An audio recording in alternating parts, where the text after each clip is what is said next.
Nous sommes le vendredi saint, un jour de jeûne et d'abstinence. Et nous voici rendus au dernier épisode de notre podcast intitulé Méditation de Carême. Hier, nous avons commencé notre marche vers les 11 jours les plus saints de l'année liturgique. Nous avons d'abord les 3 jours du Triduum pascal et ensuite les 8 jours de l'octave de Pâques, des jours pleins de grâce et de bénédiction. Mais pour aujourd'hui, concentrons-nous sur le Triduum pascal. Voici quelques questions pour guider notre petite catéchèse. Qu'est-ce que le Triduum pascal? Pourquoi n'y a-t-il pas de messe le vendredi saint? Pourquoi les Romains brisaient-ils les jambes des personnes crucifiées sur la croix? Et peut-on dire que Dieu est mort sur la croix? De plus, on nous dit que Jésus est descendu aux enfers. Qu'est-ce que cela veut dire? Ces questions m'ont été posées par quelqu'un, par un de nos auditeurs, et dans cette petite catéchèse, je vais essayer d'y répondre. Le Triduum pascal. Le Triduum pascal occupe une place particulière dans l'année liturgique parce qu'il marque le point culminant de la proclamation de la passion, de la mort et de la résurrection du Christ. Le mot latin Triduum désigne une période de 3 jours, n'importe quel 3 jours en fait, qui prépare une grande fête par la liturgie, la prière et le jeûne. Mais il est le plus souvent utilisé pour décrire les 3 jours qui précèdent Pâques. Le Triduum pascal commence par la messe de la Cène du Seigneur, le jeudi saint, et atteint son point culminant lors de la veillée pascale, avant de se terminer par la prière du soir, le dimanche de Pâques. Parfois, avant la messe de la Cène du Seigneur, le jeudi saint, l'évêque de chaque diocèse célèbre une messe chrismale au cours de laquelle les huiles, l'huile des catéchumènes, l'huile des malades et le Saint-Crème sont bénis. Dans l'archidiocèse de Garoua, par exemple, cela a eu lieu le jeudi de la semaine dernière.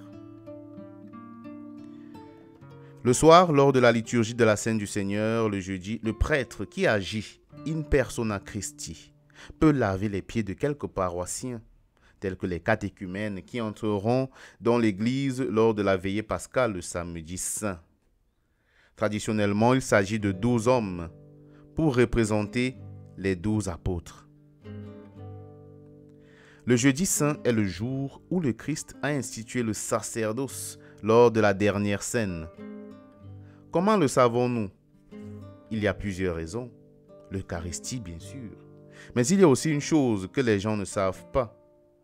C'est que le lavement des pieds dans le livre de l'Exode faisait partie de la cérémonie d'ordination pour le sacerdoce aaronique. Et maintenant, Jésus ordonne les apôtres en tant que premiers prêtres. À présent, nous parlons du vendredi saint. Pourquoi n'y a-t-il pas de messe ce jour-là? Eh bien, parce que la messe est une représentation du sacrifice du calvaire. C'est une réactualisation du sacrifice au calvaire. Mais ce jour-là, c'est-à-dire le vendredi saint, nous nous souvenons de la réalité. Ce n'est plus simplement une représentation ou une réactualisation. Nous ne célébrons pas le sacrement ce jour-là, parce que c'est le jour où l'événement se produit réellement. C'est le jour où l'événement s'est réellement produit. Toutefois, nous avons une liturgie pour ce jour de la Passion du Seigneur, généralement à 15 heures. Elle comprend 3 parties. La liturgie de la parole, la vénération de la croix et la Sainte Communion, même si, comme je l'ai dit, il ne s'agit pas d'une messe et qu'il n'y a pas de consécration. C'est évidemment un jour extrêmement saint, où nous prions, jeûnons et nous abstenons de viande pour nous unir à la croix du Christ, à la souffrance du Christ qui est mort à notre place. Comme vous le savez, pour payer notre dette pour le péché, c'est-à-dire la mort, de sorte que nous puissions vivre. C'est pour ça que Jésus est mort. Maintenant, pour répondre à la question de savoir pourquoi ils ont brisé les jambes de ceux qui étaient sur la croix, souvenez-vous qu'ils n'ont pas brisé les jambes de Jésus, bien qu'ils allaient le faire, parce qu'alors il n'aurait pas été l'agneau sans tache. Ils l'ont fait pour que ceux qui étaient crucifiés ne puissent pas se soulever avec leurs jambes pour respirer, pour prendre une respiration, pendant qu'ils étaient asphyxiés lors de la crucifixion. Et cela leur permettait de mourir plus tôt.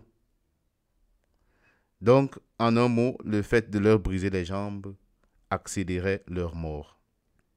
Waouh, ça c'est très sombre. Mais poursuivons. Qu'en est-il de Jésus qui cite le psaume 22 ? Mon Dieu, pourquoi m'as-tu abandonné ? Dieu le Père a-t-il abandonné Jésus ? Dieu n'a pas abandonné son Fils. Dieu n'a pas abandonné son Fils dans sa souffrance, mais il lui a permis, dans son humanité, d'expérimenter le sentiment d'abandon divin que nous, les humains, ressentons souvent dans les moments difficiles. Nous avons souvent l'impression que Dieu nous a abandonnés lorsque nous souffrons, même si ce n'est pas le cas. Dieu ne nous abandonne pas. Il ne nous abandonne jamais. En citant le psaume, nous devons toutefois garder à l'esprit que Jésus montre qu'il est l'accomplissement de cette prophétie et qu'il sera justifié. Car ce psaume a en fait une fin triomphante. Maintenant, Dieu est-il mort sur la croix ? Disons que la nature divine ne peut pas mourir et n'est pas morte. Mais Jésus de Nazareth est mort. Et Jésus est aussi le Fils de Dieu. Il est donc Dieu. Nous pouvons donc dire que Dieu est mort sur la croix dans ce sens. En résumé, nous n'avons pas de messe le vendredi saint. Et nous devrions, si possible, continuer notre jeûne pascal en préparation de Pâques. Parlons maintenant du samedi saint. Le samedi saint n'a pas non plus de messe jusqu'au coucher du soleil. On organise une veillée nocturne que nous appelons la veillée pascale. La plus grande célébration qui est souvent marquée de la célébration des sacrements de l'initiation chrétienne, le baptême, la confirmation et l'Eucharistie. Qu'en est-il de Pâques ? Notre fête de Pâques est basée sur une fête juive appelée Pâques sans S, qui commémore leur affranchissement de la servitude d'Égypte. Pâques avec S est à l'origine le premier dimanche qui suit la Pâques sans S, lorsque Jésus est ressuscité. C'est pourquoi nous disons sanctifier le jour du Seigneur, qui n'est plus le sabbat, car il s'agit d'un dimanche. Les Écritures disent donc que Jésus est ressuscité le premier jour de la semaine, qui était le dimanche pour les Juifs. Ce qui est intéressant, c'est que cela signifie qu'il est ressuscité le jour qui commençait au coucher du soleil, le samedi, et qui durait jusqu'au coucher du soleil le dimanche. Souvenez-vous, pour les Juifs, les jours commencent la veille au soir. Donc, quand vous arrivez au coucher du soleil, c'est en fait déjà le jour suivant. Ce qui est très important, puisqu'on nous dit que son tombeau a été trouvé vide.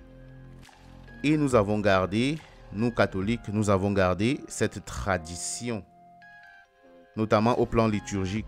C'est pourquoi les dimanches et les solennités commencent la veille au soir. C'est pourquoi les célébrations dominicales commencent le samedi soir dans plusieurs paroisses.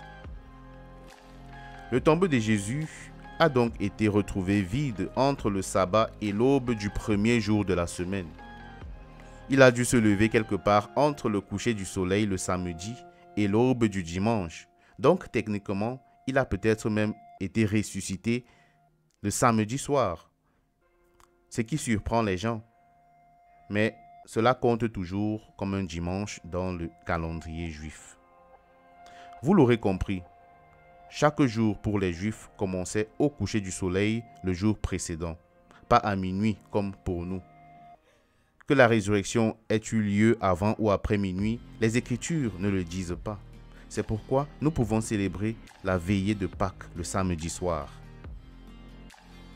Jésus a été crucifié et est mort vendredi après-midi. Ce serait le premier jour. Puis, au coucher du soleil, vendredi, commencerait le deuxième jour. Puis, au coucher du soleil samedi, commencerait le troisième jour. Donc, Jésus est bien ressuscité le troisième jour, comme nous le dit Matthieu. Avant cela, il est dit qu'il est descendu aux enfers. Mais ce n'était pas l'enfer des damnés. C'était le Sheol ou l'Hadès. Là où vont les justes qui sont morts avant Jésus, mais qui attendaient qu'il ouvre les portes du paradis. La géhenne, par contre, l'enfer, est le lieu des damnés. Et une fois qu'on y est, on ne peut plus en sortir. Mais ce n'est pas de cela que nous parlons. Nous parlons plutôt des justes qui attendent d'être libérés. Le Triduum pascal est donc chronologiquement de 3 jours et liturgiquement d'un seul jour qui se déroule pour nous dans l'unité du mystère pascal du Christ. Les 8 jours suivants sont également célébrés en un seul jour. Le dimanche de Pâques menant au dimanche de la divine miséricorde qui est en fait le point culminant de ces 8 jours. Voilà, c'en est assez pour notre petite catéchèse sur le Triduum pascal. Dieu soit loué pour votre persévérance. Je sais que c'était long, mais les grâces sont nombreuses. On se dit à très bientôt pour une nouvelle publication. Dieu est amour. Pour vous servir, je suis le Père Raphaël Beyene, Oblat de Marie Immaculée.